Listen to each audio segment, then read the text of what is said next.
5.1 में question number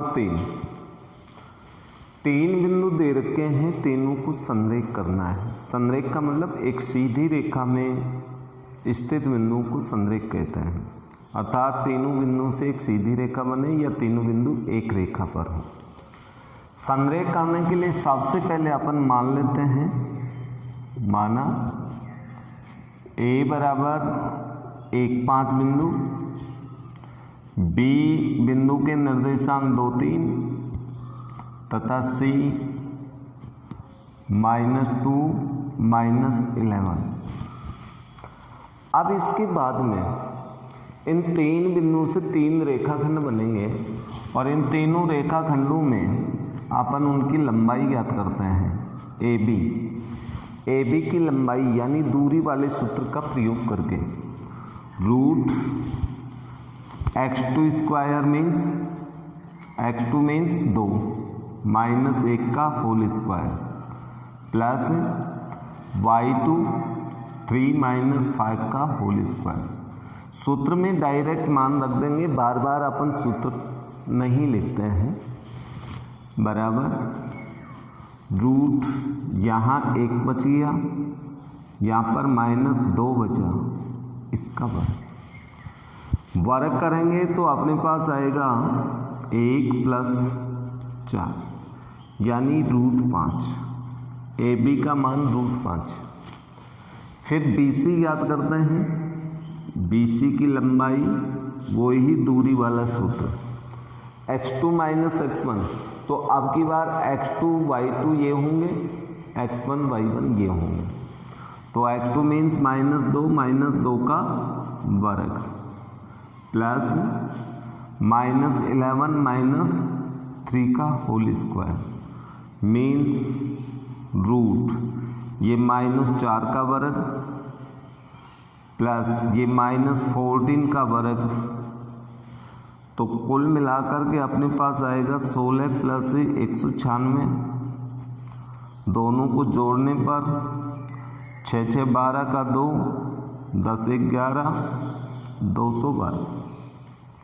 okay. अब इसके बाद में अगला बिंदु रेखाखंड AC बनेगा।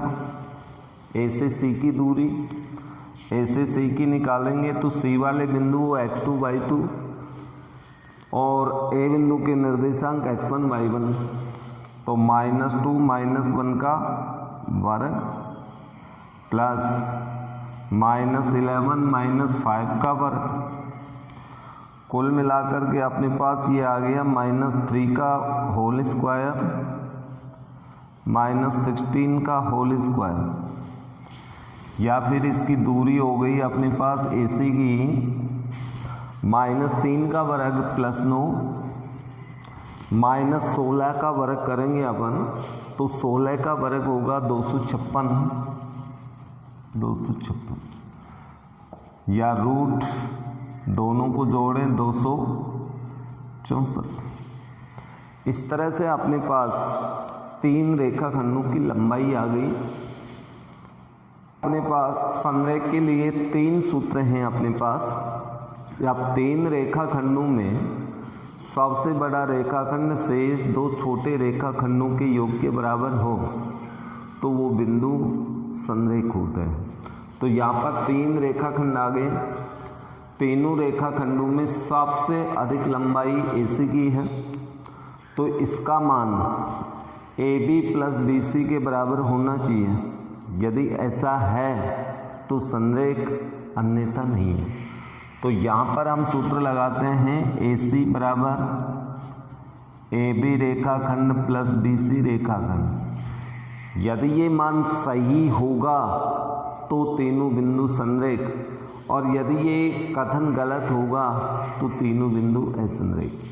तो AC का मान हुआ अपने पास √264, AB का मान है √5, BC का मान है √212। लेकिन ये बराबर नहीं है, रूट की संख्या है, इनको अपन ऐसे जोड़ भी नहीं सकते। तो आप यहाँ पर ये लिखेंगे डज नॉट इक्वल, ये इसके बराबर नहीं है। इसलिए ABC संरेख नहीं है, संरेख नहीं है। अब ये जरूरी नहीं होता कि यही सूत्र लगाएं। मान लो आपका BC बड़ा हो तो आप ये सूत्र लगा देंगे कि BC बराबर आपके पास AB प्लस AC होना चाहिए। यदि ये आ जाए बराबर तो संरेख, नहीं तो असंरेख। और यदि AC बड़ा हो तो आप ये वाला सूत्र लगा दें, AB प्लस BC। और यदि AB बड़ा हो तो आप ये सूत्र लगा दें, BC प्लस AC। यदि इन प्रतिबंधों को संतुष्ट कर दें तीनों बिंदुओं से तीनों रेखाखंडों की लंबाई, तो बिंदु संरेख होते हैं। यदि इसको संतुष्ट नहीं करे तो वो संरेख होते हैं। और यदि इनको असंतुष्ट करें अर्थात ये बराबर नहीं हो तो फिर असंरेख होंगे। ओके, यदि बराबर आ जाए तो संरेख, बराबर नहीं आए तो असंरेख। अब इसके बाद में इसमें प्रश्न संख्या 4 है। प्रश्न संख्या 4 में 4 बिंदु दे रखे हैं, तो आप उन चतुर्भुजों के प्रकार बताएं। तो उसमें चारों भुजा ज्ञात कर लेना। चारों भुजा ज्ञात करने के पश्चात दोनों विकर्ण भी ज्ञात करना। यदि चारों भुजा बराबर आती हैं तो वर्ग या समचतुर्भुज हैं। दोनों विकर्ण बराबर आ जाएं तो निश्चित रूप से वर्ग हैं, बराबर नहीं आए तो समचतुर्भुज। आमने सामने की भुजा बराबर आई तो आयत है अथवा समांतर। लेकिन दोनों विकर्णों की लंबाई ज्ञात करोगे और वो बराबर आए तो आयत है, बराबर नहीं आए तो समांतर चतुर्भुज है। तो चौथा प्रश्न आप लोग कर सकते हैं। अब इसके बाद में आपके पास इसमें आता है क्वेश्चन संख्या 7 और 8। इसमें बुक्स के अंदर इससे पूर्व मैंने छठे प्रश्न के बारे में बताया था जिसमें 4 बिंदु दे रखे हैं, तो वो वाला प्रश्न आप कर लेंगे। चौथा नहीं था, चोरी मैंने चौथा बोला था। अब इसके बाद में 7वां और 8वां प्रश्न दोनों एक ही टाइप के प्रश्न हैं। यदि 7वां प्रश्न आता है तो 8वां प्रश्न आएगा, 8वां आता है तो 7वां आएगा। लेकिन आप में से किसी विद्यार्थी ने ये पूछा कि 8वां प्रश्न बताएं, तो 8वां प्रश्न मैं यहाँ पर बता रहा हूँ, आप थोड़ा सा ध्यान दें। 8वें प्रश्न में लिखा है y का वह मान ज्ञात कीजिए। y का, y मीन्स जो किसी बिंदु का दूसरा निर्देशांक होता है, जिसके लिए बिंदु P और Q दो बिंदु हैं, दोनों की बीच की दूरी 10 मात्रक है। बीच की दूरी 10 मात्रक है। तो सबसे पहले बिंदु मानना पड़ेगा आपको, या यहाँ पर तो साफ साफ दे रखा है क्वेश्चन नंबर 8।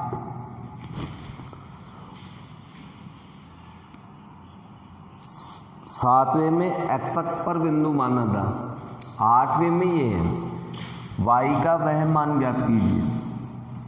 तो प्रश्नानुसार या पहले अपन मान लेते हैं, दे रखा है P के निर्देशांक दिए हैं 2 - 3, 2 - 3 और Q के निर्देशांक दिए हैं 10y। लेकिन प्रश्नानुसार प्रश्न ये कह रहा है कि P से Q की दूरी 10 इकाई। अब PQ के अंदर दूरी वाला सूत्र लगा दो, x2 - x1 का वर्ग y2 - y1 का वर्ग बराबर 10 दे रखी है दूरी। यहाँ x2 means 10 minus x1 means 2 plus y2 का मान y है, y1 -3, तो ये चिन्ह प्लस हो जाएगा। का रूट बराबर 10। दोनों पक्षों का वर्ग कर दें। वर्ग करने पर तो यहाँ पर तो अपने पास 8 का वर्ग रूट हट जाएगा, प्लस y प्लस 3 का होल स्क्वायर, इधर 10 का वर्ग हो जाएगा। अब इसका भी वर्ग खोल लें। y प्लस 3 का खोलेंगे तो 3 पद आएंगे, 6y प्लस 9 बराबर 100। सभी को पक्षांतरण कर लो, y के रूप में एक द्विघात समीकरण बनेगा है। y स्क्वायर 6y, 64 और 9 ये हो गया अपने पास 73। 100 को इधर लाएंगे माइनस में हो जाएगा बराबर 0। अर्थात द्विघात समीकरण y square plus 6y minus में अपने पास यहाँ बच गए 27 बराबर 0। अब ये द्विघात समीकरण है और इसके गुणनखंड करेंगे तो हमें y के 2 मान प्राप्त होंगे।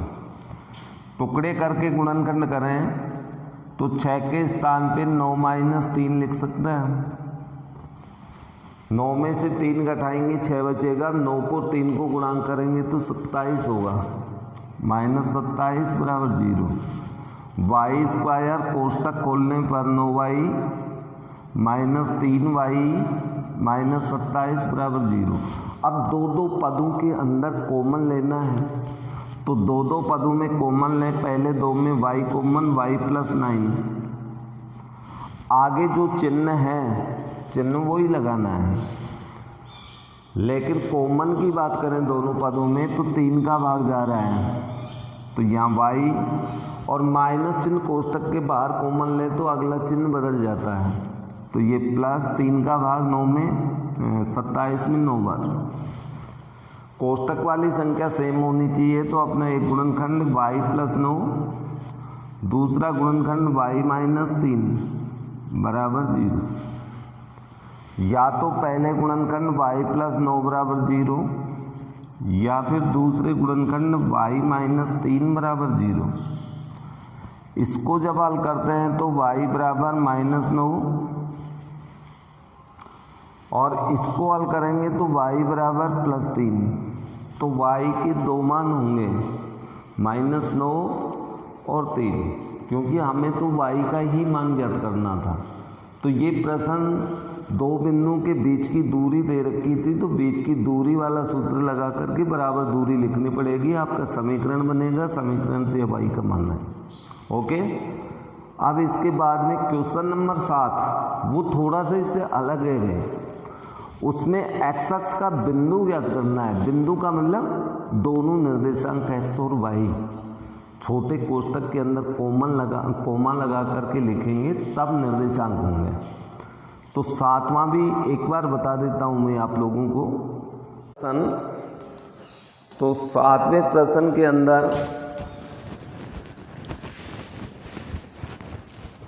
y अक्ष का बिंदु ज्ञात करना है और y अक्ष में अपन जानते हैं कि y अक्ष पर कोई भी बिंदु लेंगे तो उसके निर्देशांक x0 लेना पड़ेगा। x0 तो क्वेश्चन नंबर 7 इस प्रकार से करेंगे। माना x अक्ष पर वह बिंदु, x अक्ष पर बिंदु लेना है आपको। बिंदु P मान लेते हैं तो निर्देशांक x0। कोई भी x अक्ष पर बिंदु लेंगे उसके निर्देशांक x0 होते हैं, ये आपको पूर्व में लिखा दिया था। y अक्ष पर बिंदु लेंगे तो उसके 0y निर्देशांक हैं। इसलिए प्रश्नानुसार अब प्रश्न क्या कह रहा है कि इस बिंदु की दिए हुए 2 बिंदु हैं आपके पास, 2 माइनस 5 और माइनस 2 9। तो आप यहाँ लिखेंगे P की 2 माइनस 5 से दूरी बराबर P की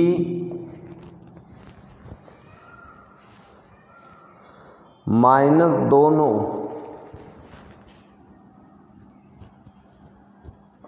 दूरी, इनसे दूरी बराबर दे रखी है तो दूरी का सूत्र लगा लो। P मीन्स x0 तो x1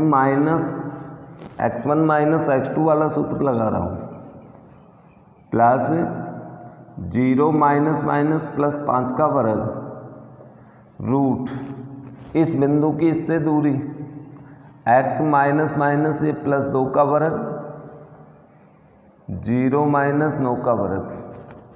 ओके, वर्ग करने पर वर्ग कर दें दोनों पक्षों का तो दोनों में रूट हट जाएगा। रूट हटेगा तो यहाँ तो बचेगा x माइनस 2 का वर्ग प्लस 5 का वर्ग, इधर बचेगा x प्लस 2 का वर्ग माइनस 9 का वर्ग, ये बच गई।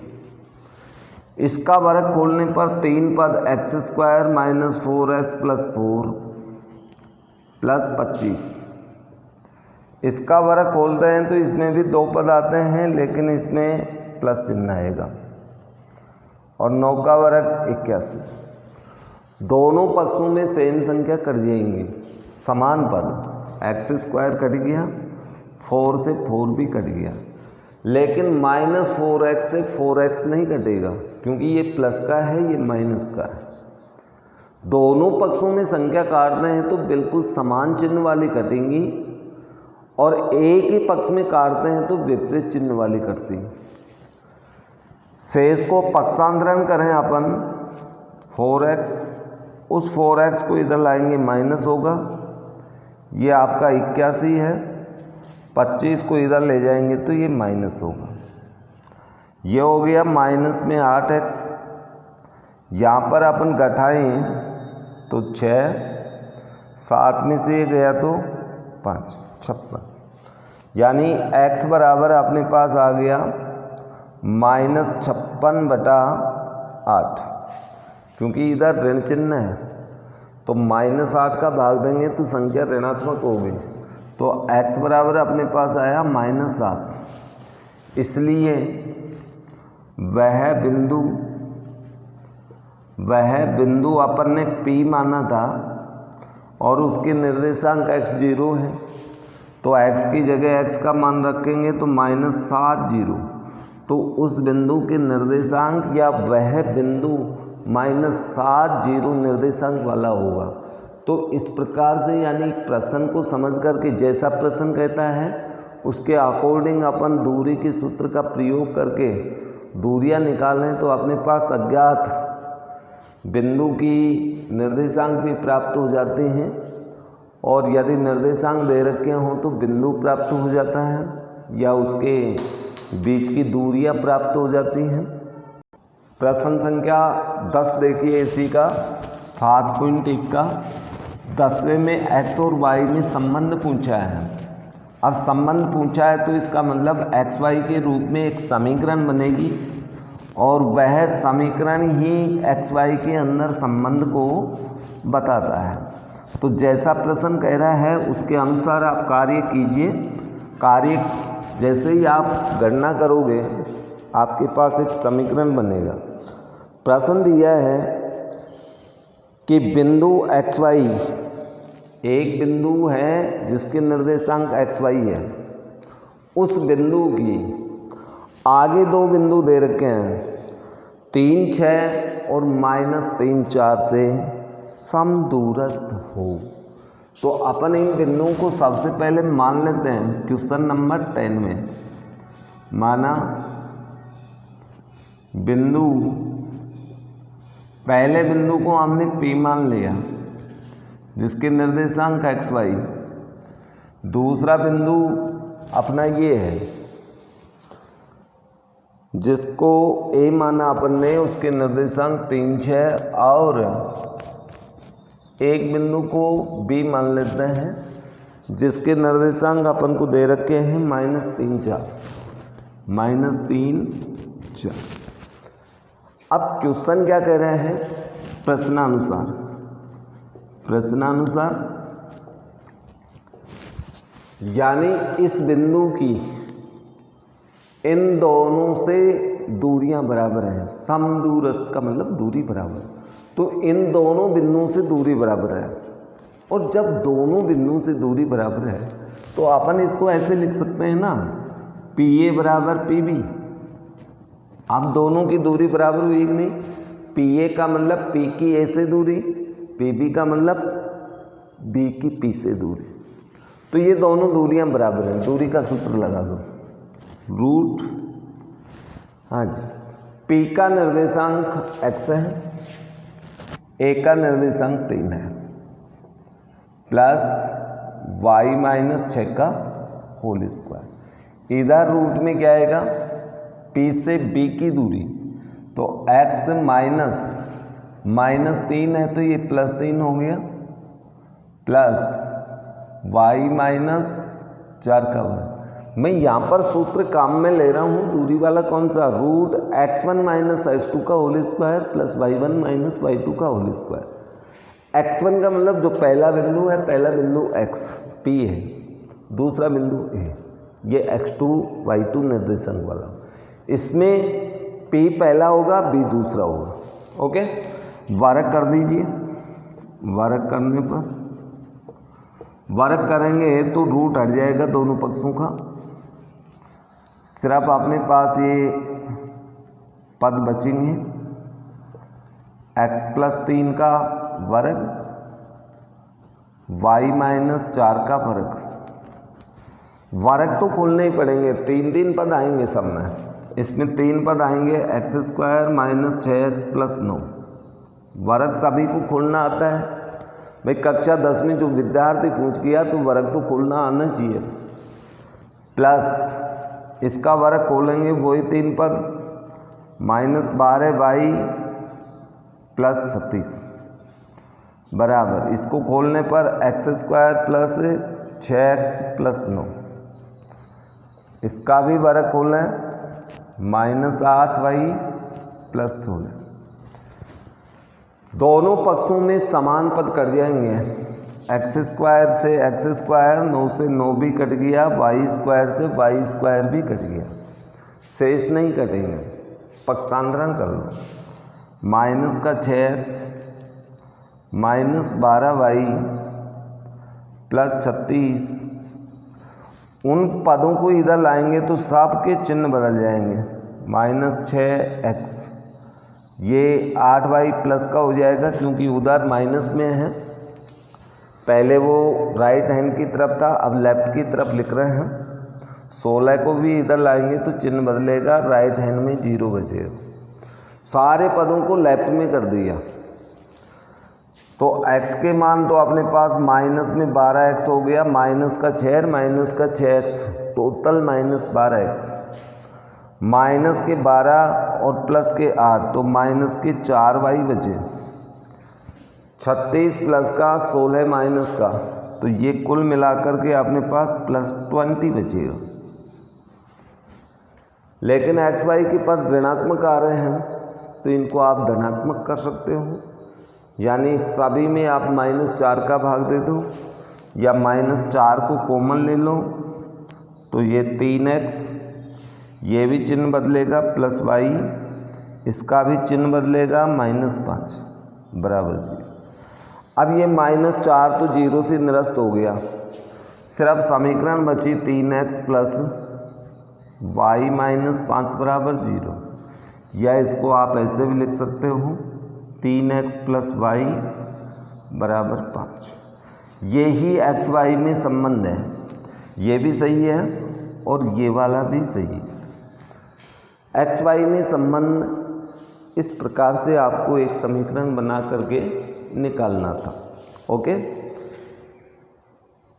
अब इसके बाद में इसमें आता है सेक्शन फॉर्मूले, अर्थात अपनी 7.1 प्रश्नमाला लगभग पूर्ण रूप से कंप्लीट है।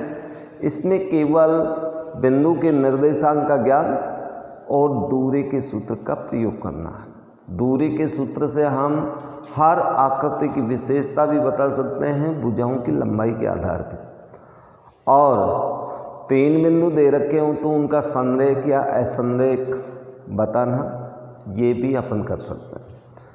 यदि किसी अज्ञात बिंदु की 2 बिंदु से समदूरस्थ दूरी दे रखी हो तो वो बिंदु भी ज्ञात कर सकते हैं, या उसके अज्ञात निर्देशांकों के अंदर रिलेशन जो होता है उससे संबंधित अपन समीकरण भी बना सकते हैं, जैसा कि अभी 10वां प्रश्न किया था। अब विभाजन सूत्र की ओर चलते हैं अपन। और विभाजन सूत्र में लगभग एक प्रश्न परीक्षा में अवश्य आता है, तो थोड़ा सा ध्यानपूर्वक, यानी सूत्रों की कोई ज़्यादा विशेष इसमें सूत्र नहीं है। एक सूत्र अभी दूरी वाला गया है अपना। इससे पूर्व अपन ने एक एक नंबर के प्रश्नों का ज्ञान लिया था, जिसमें x निर्देशांक से दूरी, y निर्देशांक से किसी बिंदु की दूरी, भुज क्या होता है, कोटि क्या होती है, इन सब का, या चतुर्थांश के हिसाब से बिंदु बताना। विभाजन सूत्र का अर्थ होता है कि 2 बिंदुओं को मिलाने वाले रेखाखंड को विभाजित करना, यानी इसको अंग्रेजी में सेक्शन फॉर्मूला बोलते हैं। अपन यदि ये मान लें, माना बिंदु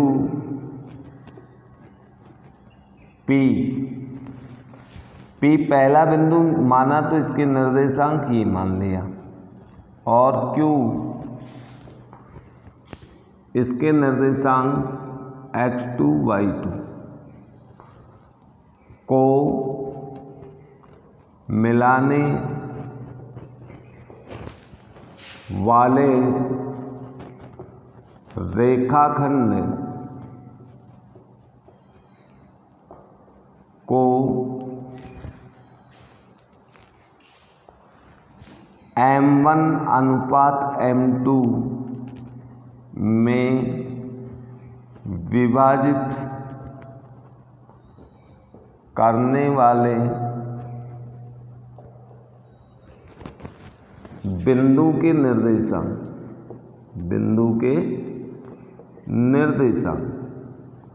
अब निर्देशांक ज्ञात करें। आप समझने की कोशिश करना आप सूत्र को। अपन 2 बिंदु मानते हैं, ये आपका P था, ये आपका Q था।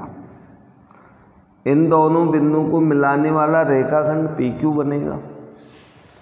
इसके निर्देशांक आपको दे रखे हैं। इसके निर्देशांक x2 y2 दे रखा है। इनको मध्य से कोई बिंदु विभाजित कर रहा है। माना इस बिंदु के निर्देशांक अपन xy मान लें, तो यहाँ से यहाँ तक की दूरी और यहाँ से यहाँ तक की दूरी का अनुपात हमेशा दूरी का आएगा। ये m1 m2 है, ये m1 लंबाई का रेखाखंड, ये m2 का। तो ये जो विभाजक बिंदु है, इसका x निर्देशांक, यानी इसका x निर्देशांक अपन ज्ञात करें तो x निर्देशांक बराबर ये होगा m1 x2 plus m2 x1 बटा m1 प्लस m2। और इसका y निर्देशांक, ये जो विभाजक बिंदु है, ये विभाजक बिंदु को जैसे मैंने r मान लिया तो r का x निर्देशांक और y निर्देशांक का मान का सूत्र ये होगा m1 y2 m2 y1 बटा m1 प्लस m2। और जब इस तरह से रेखाखंड को कोई बिंदु विभाजित करता है, अंदर से रेखाखंड को अंदर से विभाजित करे, तो ये कहलाता है अंतः विभाजन। ये कौन सा विभाजन कहलाता है? अंतः विभाजन। अंतः विभाजक बिंदु का x निर्देशांक और y निर्देशांक का मान ये होगा, जहाँ m1 m2 अनुपात है, x1 x2 y1 y2 उन बिंदुओं के निर्देशांक। यानी इसका अर्थ ये हुआ विभाजक बिंदु का x निर्देशांक है और ये y निर्देशांक है। तो ये खाली आपको समझाने के लिए मैंने डायग्राम बनाया है, वैसे आपको केवल सूत्र लगाना है। तो ये जो विभाजन होता है, ये विभाजन दो प्रकार से होता है, जिसमें पहला आता है अंतः विभाजक बिंदु। तो अंतः विभाजक बिंदु के निर्देशांक तो ये होंगे।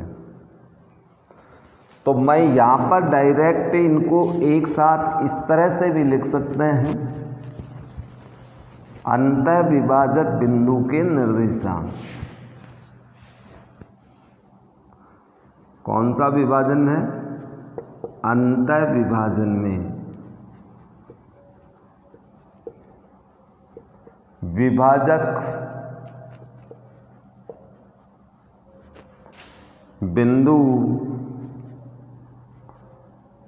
R के निर्देशांक। ये चलो मैं आपको यहाँ पर डायग्राम वापस कर देता हूँ।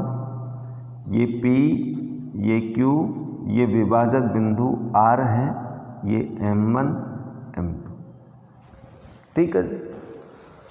इस स्थिति में आप निर्देशांक एक साथ लिख सकते हो, x निर्देशांक, क्योंकि किसी बिंदु के निर्देशांक अपन दर्शाते हैं तो x, y होता है छोटे कोष्टक।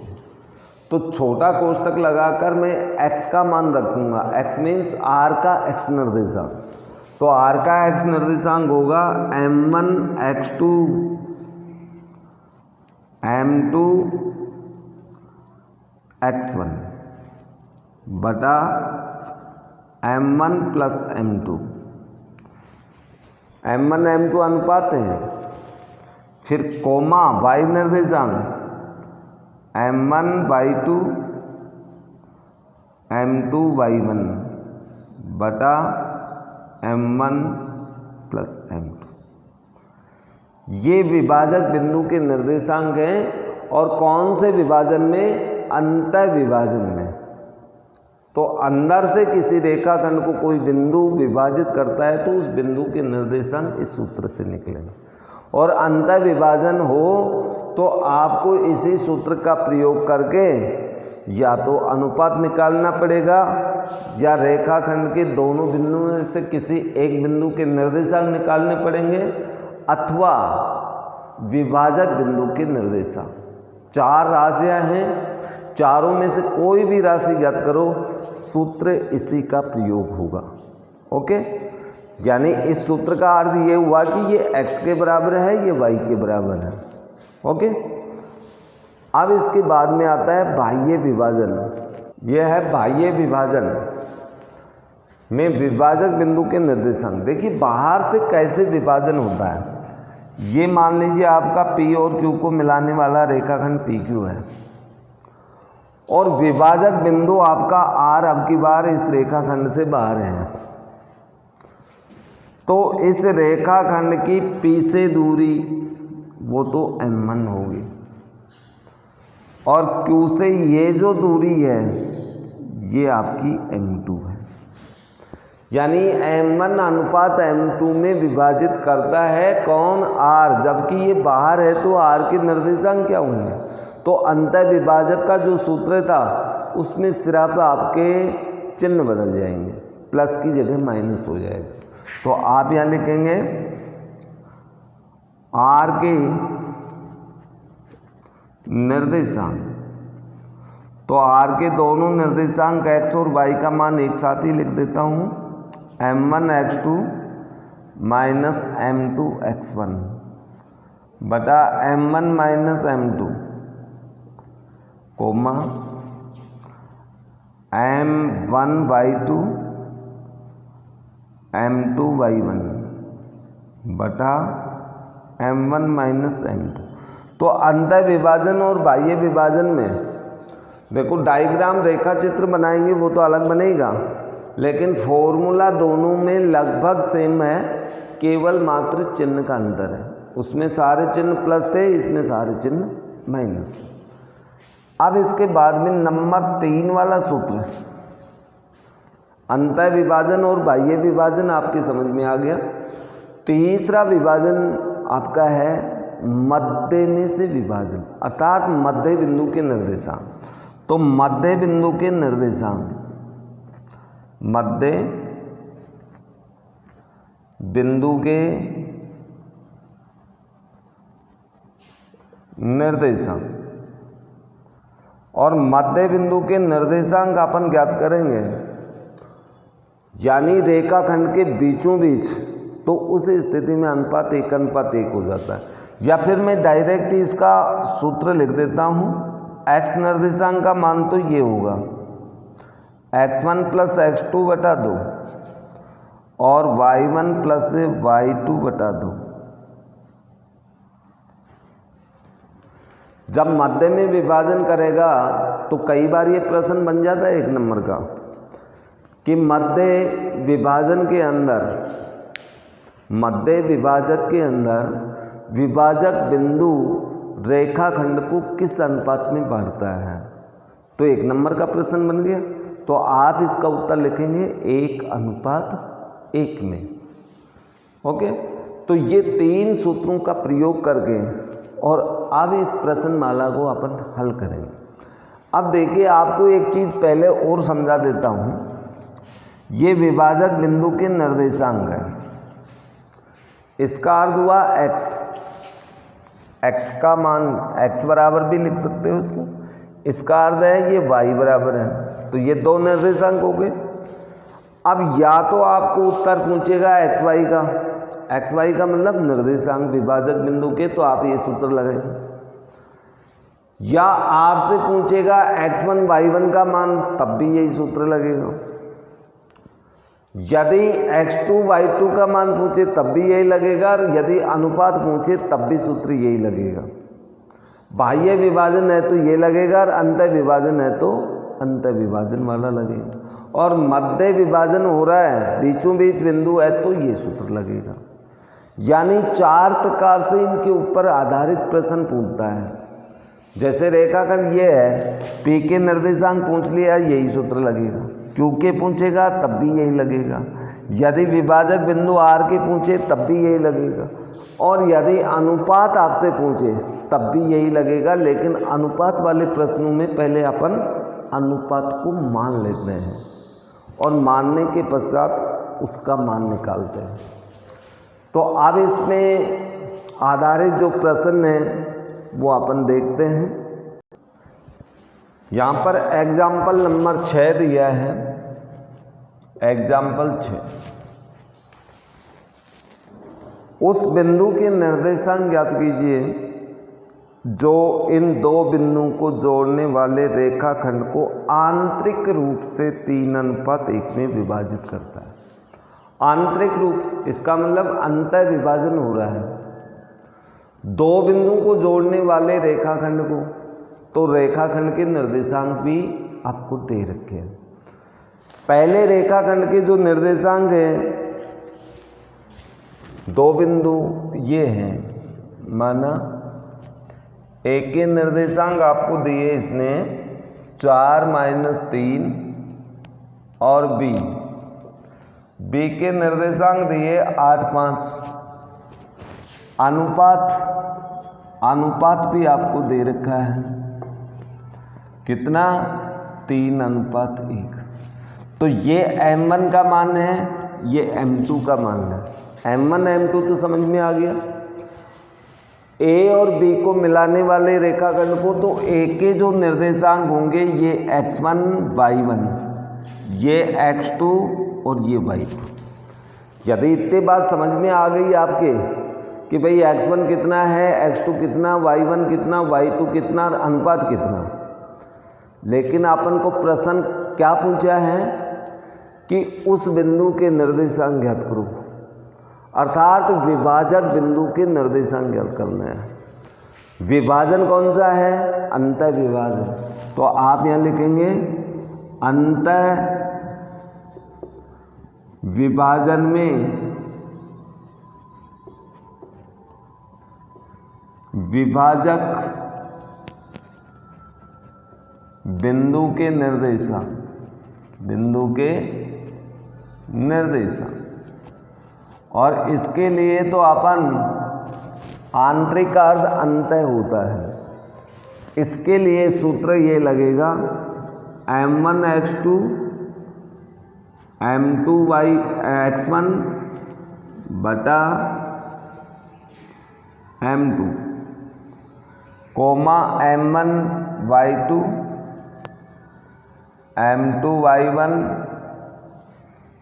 m1 प्लस m2, ये लगा दिया अपन ने सूत्र। अब इस सूत्र में सिर्फ मान रखना है और मान रख करके इसकी कैलकुलेशन यानी गणना तो करनी पड़ेगी। चलो मान रखिए, बराबर, चिन्ह बराबर अवश्य लगाएं। m1 मीन्स पहला अनुपात 3, फिर गुणा x2, m1 x2 के बीच में गुणा का चिन्ह है। x2 का मतलब दूसरे बिंदु का x निर्देशांक 8, m2 1, x1 पहले बिंदु का x निर्देशांक 4 है, फिर अनुपात 3 प्लस 1 कोमा m1 का मान 3 गुणा y2 का मान 5 प्लस m2 1 गुणा y1 देखिए कितना है, ये माइनस का 3 है इसलिए कोष्टक में लिखना पड़ेगा बटा 3 प्लस 1। ओके, जब आपके प्रश्न समझ में आ जाता है यानी पूर्ण रूप से आप उसको हल कर सकते हैं, तो आपको ये चीज़ें लिखने की आवश्यकता नहीं है, ये आपको समझाने के लिए लिख रहा हूँ। आप डायरेक्ट अंतः विभाजक बिंदु के निर्देशांक का सूत्र लगा देना और मान रख देना, लेकिन मान रखना भी तो आना चाहिए। इसके लिए आपको समझा रहा हूँ। बराबर 8 या 24 गुणा करने पर आगे चिन्ह प्लस है, 1 को 4 से गुणा करें बटा 3 और 1 को जोड़ें कोमा 3 को 5 से गुणा प्लस 1 को -3 से गुणा -3 कोष्टक में ही लिखना पड़ेगा बटा 4 कोष्टक बराबर ये हो गया 28 बटा ये आपके पास हो गया 15 - 3 बटा 4, या फिर 28 में 4 का भाग दो 7 कोमा वहाँ पर बचे 12 बटा 4, इसमें भी 4 का भाग दो 3। तो विभाजक बिंदु के निर्देशांक 7,3 है, अर्थात विभाजक बिंदु का x निर्देशांक 7 है, y निर्देशांक का मान 3 है, यानी x बराबर 7 है इसमें, y बराबर 3 है। ये आपका उत्तर है। लेकिन ये समझाने के लिए आपको तो सिर्फ इतना करना है, बस यहाँ से यहाँ तक की कैलकुलेशन कर दीजिए, आपको पूरे के पूरे नंबर मिलेंगे। शेष कार्य ये जो मैंने लिखा है ये आपको समझाने के लिए, तो ये समझ में आ गया आपके। अब इसके बाद में नेक्स्ट एग्जाम्पल नंबर 7, बिंदु -4 6, एक बिंदु दिया अपन को, बिंदु -4 6, आगे लिखा है बिंदुओं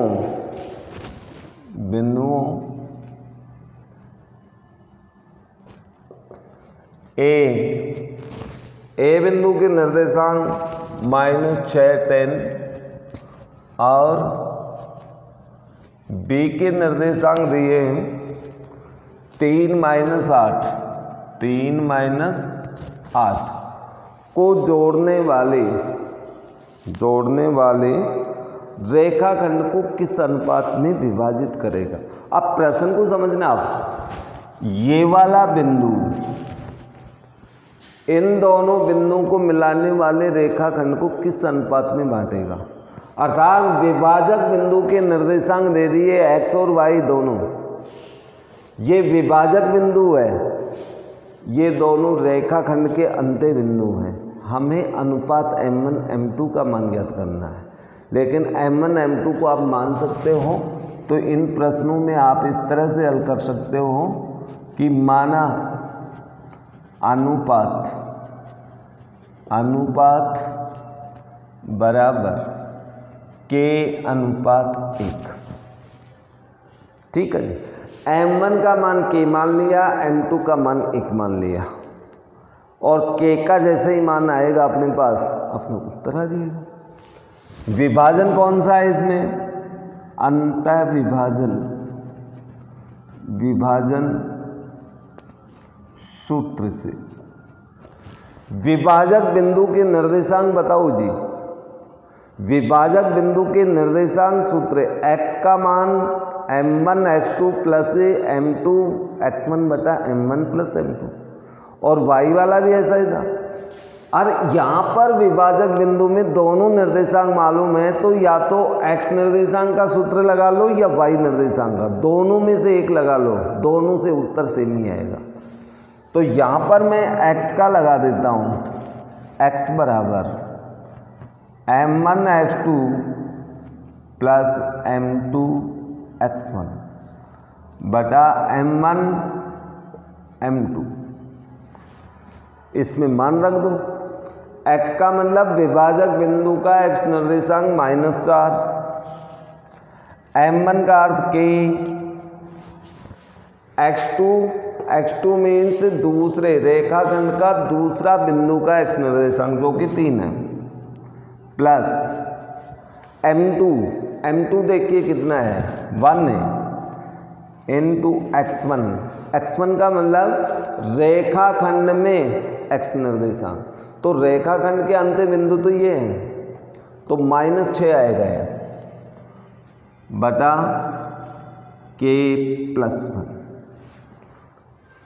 या -4 बराबर ऊपर गुणा करें तो 3 के, -6 को 1 से गुणा करेंगे -6, नीचे k+1, पक्षांतरण करें -4 इंटू k+1, k+1 को इधर लाएंगे गुणा हो जाएगा बराबर 3 के -6, कोष्टक खोलने पर -4 के -4 बराबर 3 के -6, सभी को पक्षांतरण कर दो, ये हो गया -4 के, इस 3 को इधर लाएंगे ये भी माइनस का बराबर -6, और 4 को उधर ले जाएंगे तो ये प्लस हो गया।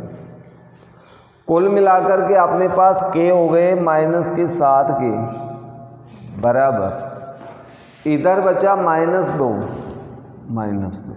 माइनस से माइनस कट गया, k बराबर 2/7, k का मान कितना आया 2/7, k का मान आ गया, इसलिए वह अनुपात बराबर 2/7, k का मान रख दिया, अनुपात 1। लेकिन अनुपात भिन्न में नहीं होता, अर्थात भिन्न में जो लघुत्तम है हर वाली संख्या 7 है, 7 से दोनों पदों को गुणा करें, उत्तर पद पूर्व पद तथा उत्तर पद दोनों को गुणा कर दें, या लघुत्तम ले लें और लघुत्तम को छोड़ दें। तो लघुत्तम ले लें तो अपने पास 7 लघुत्तम आएगा, और लघुत्तम को छोड़ दें तो अपने पास 2:7, ये अनुपात होगा। ये हमने x निर्देशांक से ज्ञात किया। वैसे आप इसमें y बराबर भी सूत्र लगा सकते हो अंतः विभाजन में, क्योंकि इसमें y निर्देशांक 6 भी मालूम है। तो विभाजक बिंदु का जो निर्देशांक मालूम हो वो ही अनुपात ज्ञात करने के लिए सूत्र लगाते हैं, जो निर्देशांक आपको ज्ञात हो। यहाँ पर दोनों निर्देशांक ज्ञात हैं, चाहे x वाला लगा लो चाहे y वाला, दोनों से सेम ही उत्तर आएगा। ओके, तो इस प्रकार से अपन इसमें अनुपात का एक प्रश्न किया। अब इसके बाद में नेक्स्ट क्वेश्चंस, एग्जाम्पल नंबर 8, 8वां जो एग्जाम्पल है, ए तथा बी बिंदु को, ये दो बिंदु आपको दे रखे हैं किसी रेखाखंड के, इन दो बिंदु को जोड़ने वाले रेखाखंड को समत्रिविभाजित करने वाले बिंदु के निर्देशांक ज्ञात करें। ये मैं आपको रेखा चित्र की सहायता से बता देता हूँ। वैसे इस एग्जाम्पल में आपको रेखा चित्र नहीं दे रखा है बुक में, लेकिन मैं आपको समझाने के लिए इसकी आकृति बना देता हूँ। ये ए बी एक रेखाखंड है, दो बिंदु को जोड़ने वाला। इसके 3 समान भाग बनाओ, सम यानी समान, त्रि यानी 3 समान भाग बनाए, तो ये 3 समान भाग हो गए। तो इसका मतलब ये हुआ कि विभाजक बिंदु या तो यहाँ पर होगा या यहाँ पर होगा। यदि यहाँ पर होता है तो 2 भाग बी की तरफ होंगे, 1 भाग ए की तरफ होगा, अर्थात अनुपात 1:2। और यहाँ पर होगा तो 2 भाग पहले 1 बाद में, यानी अनुपात 2:1 होगा। तो 2 स्थिति हुई। ऐसे ही 4 समान भाग बनाएंगे तो 3 स्थिति बनेंगी। 4 भाग बनाओगे तो विभाजक बिंदु तो 3 जगह हो सकता है, समझ गए। तो यहाँ पर अपन ये मान लेता है कि स्थिति फर्स्ट में ये P1 है और ये P2 है, ठीक है। तो हम यहाँ मानते हैं, माना AB रेखाखंड, AB रेखाखंड को त्रिविभाजित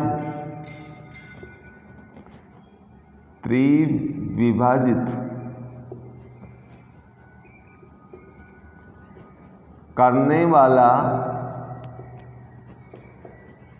बिंदु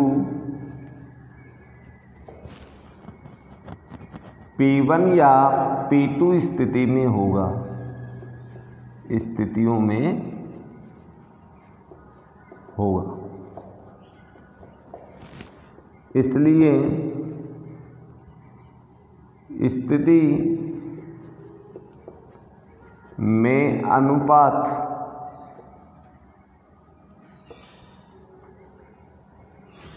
जो आपकी स्थिति, पहली स्थिति जिसमें स्थिति P1 में अनुपात, P1 पर यदि बिंदु होगा तो 1 भाग तो ए की तरफ, 2 भाग बी की तरफ, तो अनुपात अपना 1:2 हुआ।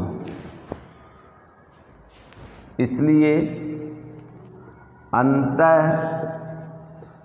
विभाजन सूत्र से P1 के निर्देशांक, P1 के निर्देशांक, अब P1 के निर्देशांक निकाले तो अंतर विभाजन का सूत्र लगाना पड़ेगा आपको। m1x2 plus